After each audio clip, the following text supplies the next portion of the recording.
Thanks for stopping by. Uğur Tigli, I'm the CTO at MinIO. MinIO is a software company, and we are focusing on S3-based APIs and a full-stack enterprise-level storage persistence system. So it's just a drop-in replacement for AWS S3 services, as well as the APIs from an application perspective. And today's talk, I'm going to mention a few concepts that we are seeing in the industry that is quite popular, and we're going to focus on the foundation of AI, how MinIO can be the foundation of AI and AI-driven data-driven workflows and AI workloads in general. We've been doing a lot of ML-type workloads for many years as MinIO, and ML and predictive AI has been quite popular in the industry for many years. But in the last 2-3 years, with ChatGPT specifically, and generative AI being the de facto standard for focus for all enterprises, we are now also seeing a lot of trends in the data infrastructure. And I'm going to talk a little bit about that in the later slides.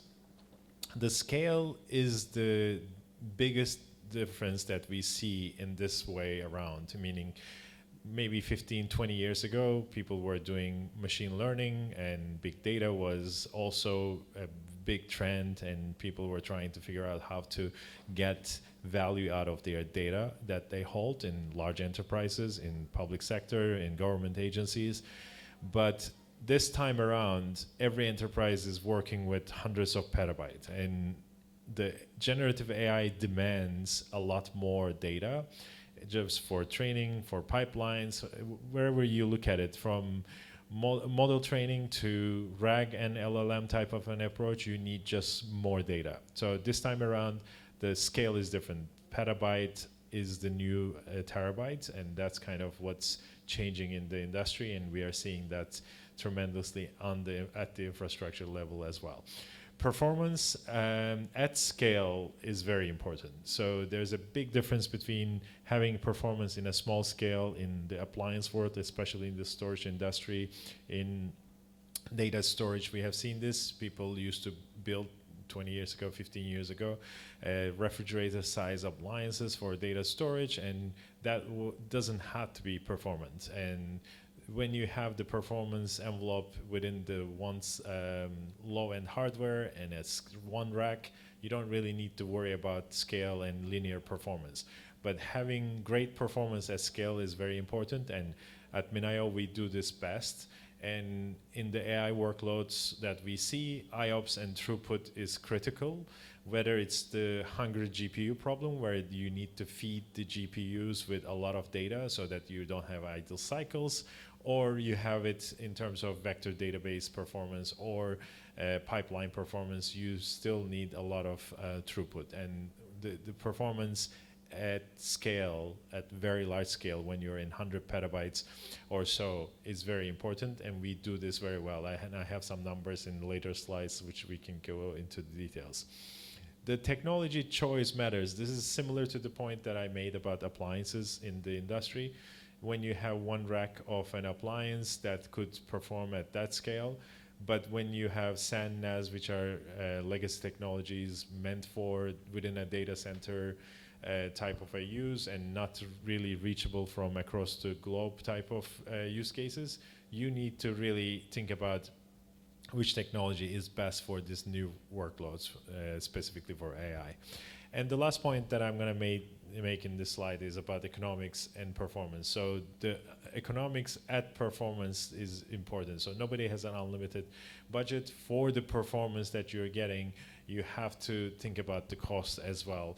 And the cost to scale it can't be a limiting factor for the projects that you're working on or the infrastructure that you're trying to build for the next generation, which is thinking about the large-scale AI workloads. The other areas that are changing the dynamics in the data infrastructure, AI data infrastructure specifically, is enterprises, government agencies, and a lot of people who are dealing with large data. And it can be in entertainment, it can be in in cars, in automated vehicles, autonomous vehicles, and or any other use case that requires tremendous amount of data in healthcare as well. AI first is the approach. So everybody's looking at, it's in the early days, but every IT organization that we talk to is already working on it, thinking about it, and they are trying to figure out, okay, how can we make sure that the AI workloads are our primary focus when we are designing the infrastructure. And we get a lot of the questions and we get the benefits from that aspect when we are building these large-scale data, AI data infrastructures. The technology and economics part is also important. It was a similar point in the previous slide. You need to figure out how it's AI is going to be very expensive, and everybody is planning for it. But if you can get the best performance at a certain cost, that is going to be the driving factor for many organizations. And we are working with a lot of our customers who are trying to use commodity hardware and MinIO software, trying to reduce the cost instead of doing an appliance way or a cloud type of an approach, because a lot of hidden costs adds up, and then it's really hard to get out of that vendor locking type of an approach, especially with egress and ingress costs in the cloud service providers. The most important point that I see personally is the control. A lot of our customers, this is not about security control, or this is not about security anymore. The cloud vendors or on-prem or any other solution, people are not talking about the security aspects as much, but still a lot of customers across the globe in Europe and Middle East, they want to control their data. In the US, we see this in public sector and government agencies, but the control of data, especially in the AI infrastructure with LLM plus RAG type of an approach, is critical.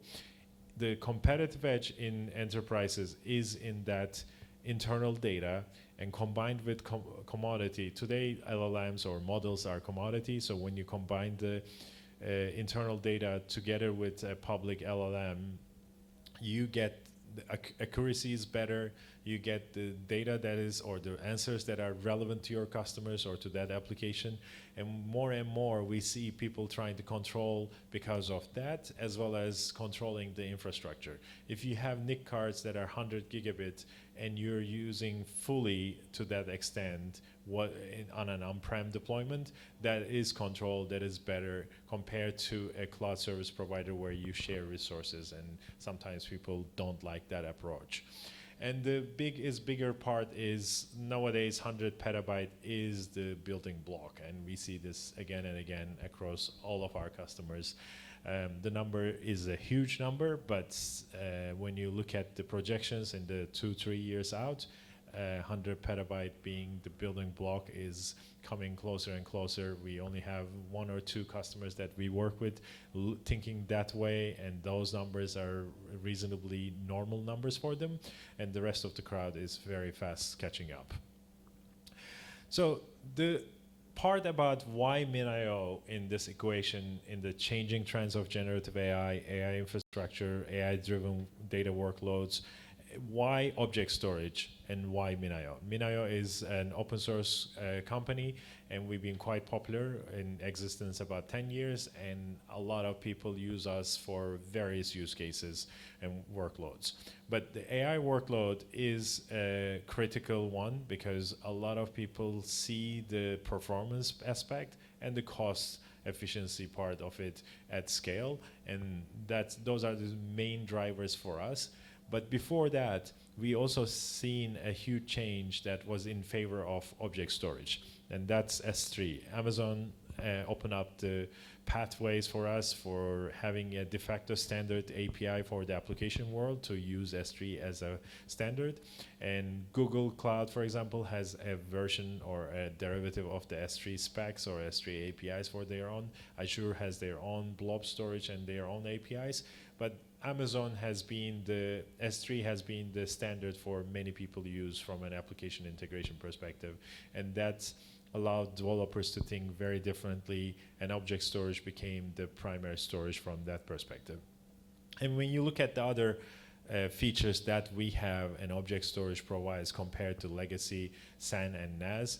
It just helps a lot with the AI models or AI workloads, as well as the other workloads that chose object storage. Vector databases is a really great example because transactional databases has never used object storage in their past. They always use either local storage or block-based storage for legacy reasons.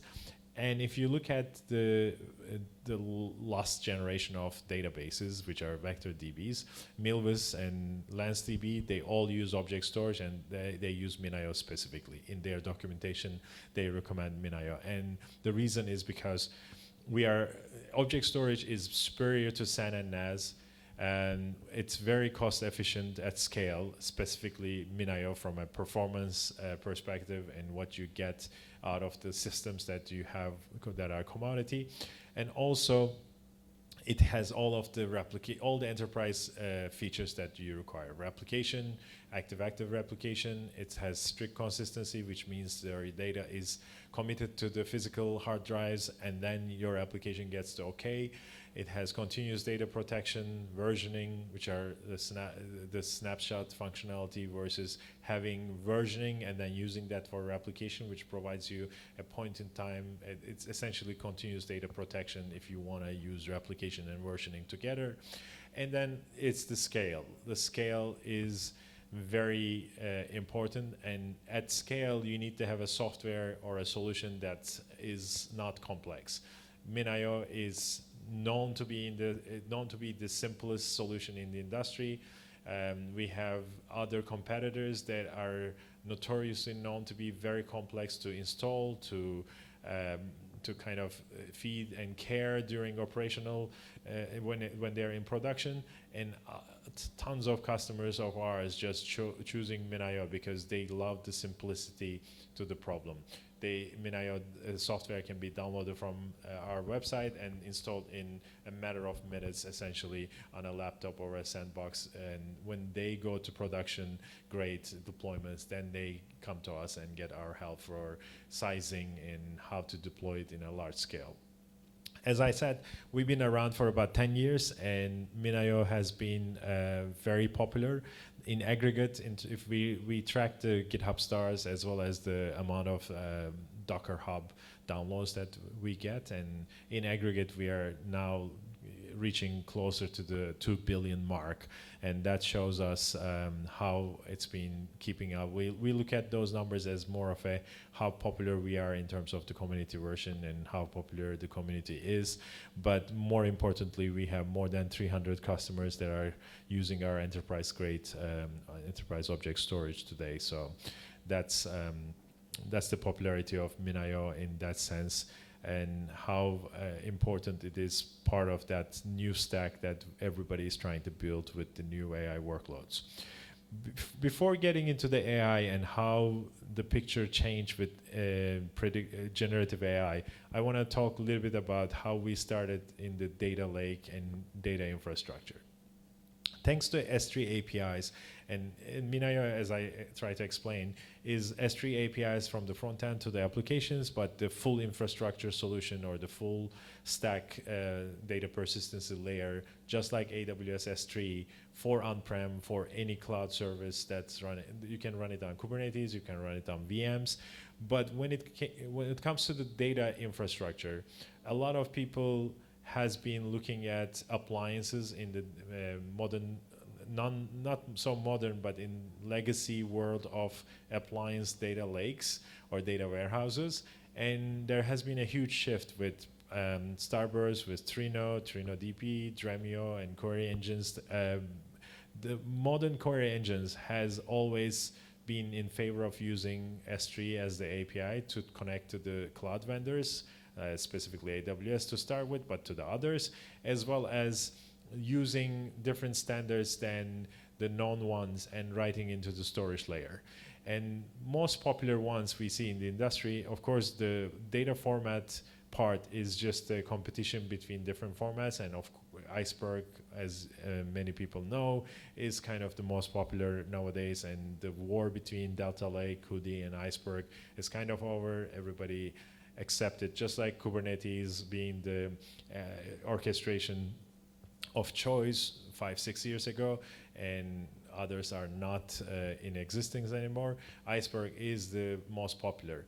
So having query engine, data format, and the storage layer together, MinIO-like storage layer that is high performance and can store any of these data formats, and matching it with a query engine that is scalable and high performance allows you to have a really good infrastructure that is for the modern data lake, rather than having an appliance approach to this same problem. So we started working with a lot of query engines and different data formats to be the foundation of the modern data lakes. And from there, when you add the data format layer, Iceberg type of an approach, some of our customers, for example, one of the financial services firm, Nomura is an investment bank, and they've been using Dremio and MinIO with Iceberg as well to do all their credit and market risk calculations. They've been doing this in-house for many years. They're a very good user of cloud services as well, but they just use cloud for a certain burst workload and then bring things back and use a query engine against MinIO. They've been a Hadoop shop for many years. They replaced Hadoop in favor of a modern query engine with MinIO, and they're getting tremendous amount of performance from the two combination. So you don't really need a huge appliance investment in terms of a data warehousing. You can use a very fast query engine together with the open table format and receive that great cost as well as performance from that two-layer architecture, which is only the two layers of a full stack data management stack that you would see. The semantic layer is on top of that. People sometimes add that as well for various needs, for cataloging and indexing and things like that. But essentially, those two layers were the most important parts that we have seen with a lot of our customers that requires a modern data lake approach.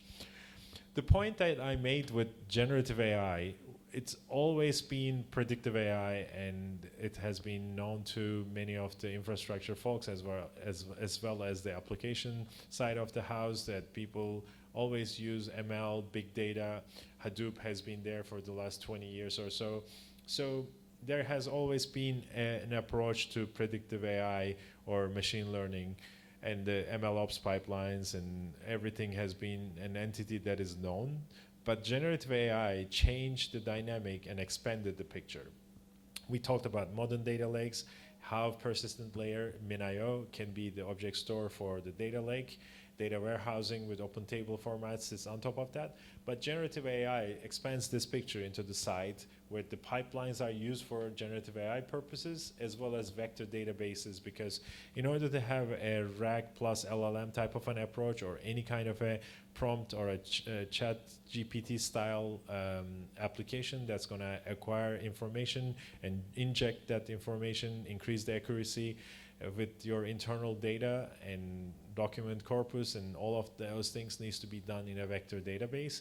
And all these vector databases, as I mentioned, a couple of examples, use object store. And the last piece is the Hugging Face or the models approach. People want to control their models. This is more about the early days of GitHub, GitLab type of approach, where the code for large enterprises and financial services and healthcare and government agencies, people want to keep their own repositories. And we predict, or we understand, that it's going to be the same approach to the models as well. People will want to keep their own models on-prem under their control if they are doing some LLM plus RAG type of approach where they inject their own internal data to the picture. And we are also, we can keep these on the persistent layer on MinIO as well, and we have a few nice projects around that to make the life of the AI developers or the AI application owners much easier. This is something that we have done. We have a very strong AI engineering team in-house, and we also do a lot of work on AI from the application perspective. And RAG and LLM type of a RAG plus LLM approach has been quite popular.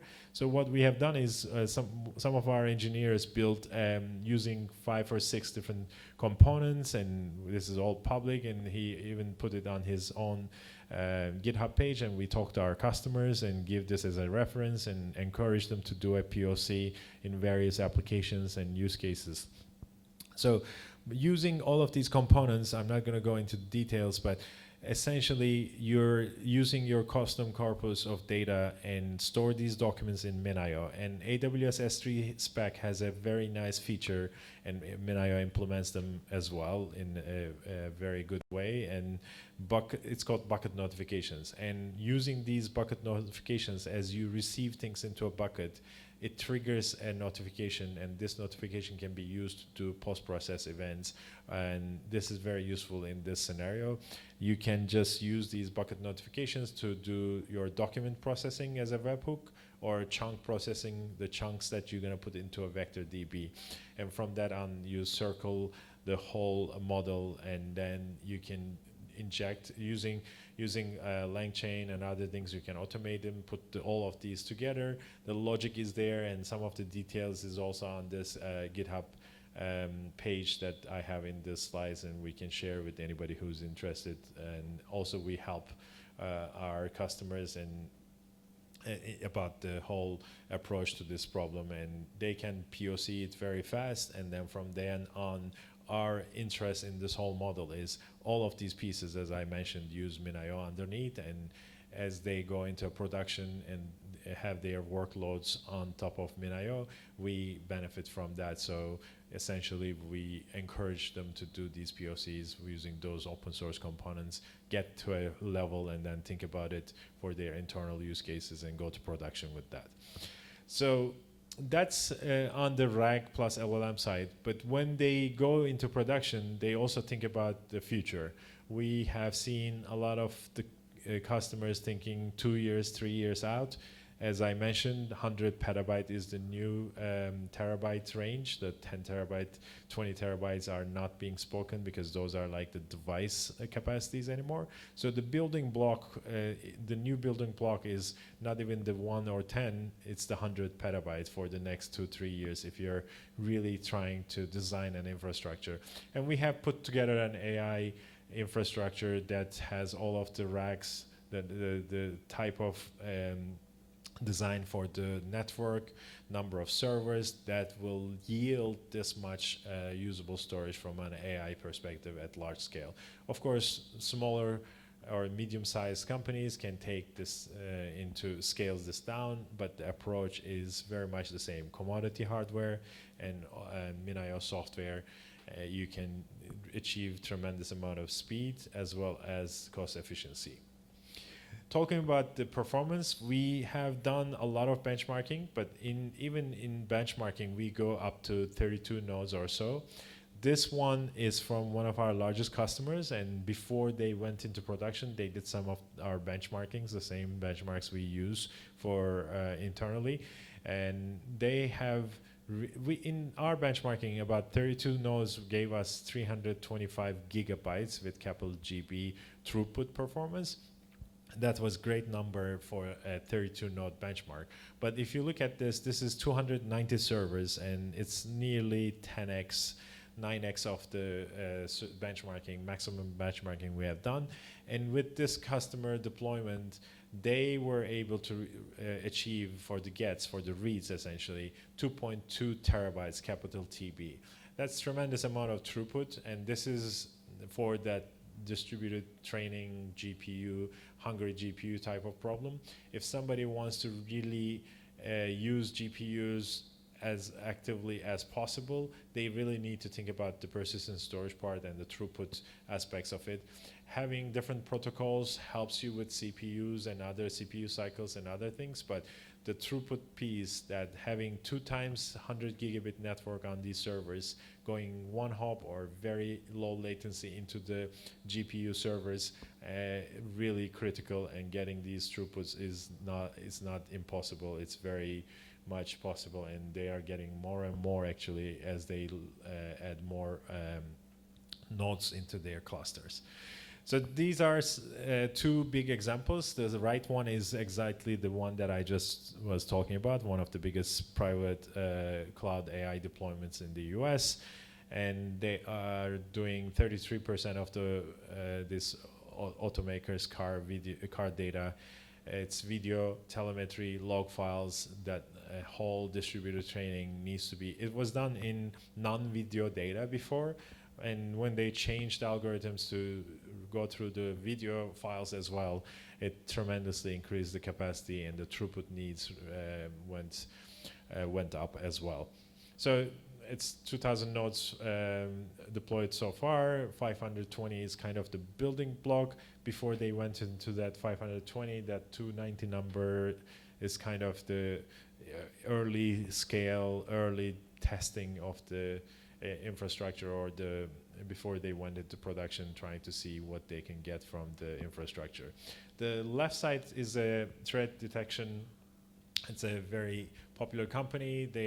Their business is pretty much collecting this data, and they were in AWS, and they repatriated. What we call it is repatriated from AWS to on-prem, or a colo in Equinix. And they get, by going into MinIO, they had tremendous amount of savings, because one of the major problems they had were they were giving AWS a lot of egress, ingress costs, and the additional costs, which was quite variable. And their CEO, CFO didn't want that variable cost on the books. So by having a fixed cost with a MinIO solution, they were able to cut 2 to 3% in their gross margins, and that was tremendous amount of benefit for them financially. And they were able to manage this environment with a lot less people, and that was the critical part. And the last point that I'm going to make is having S3 APIs and following it. We're the most complete S3 API implementation out there, most popular of it, and having that allowed us to integrate into the application ecosystem before AI ecosystem came to play. But we continue to do that with the AI ecosystem as well. As I gave you the examples of MilVisDB, LensDB, and some of them from LangChain to H2O.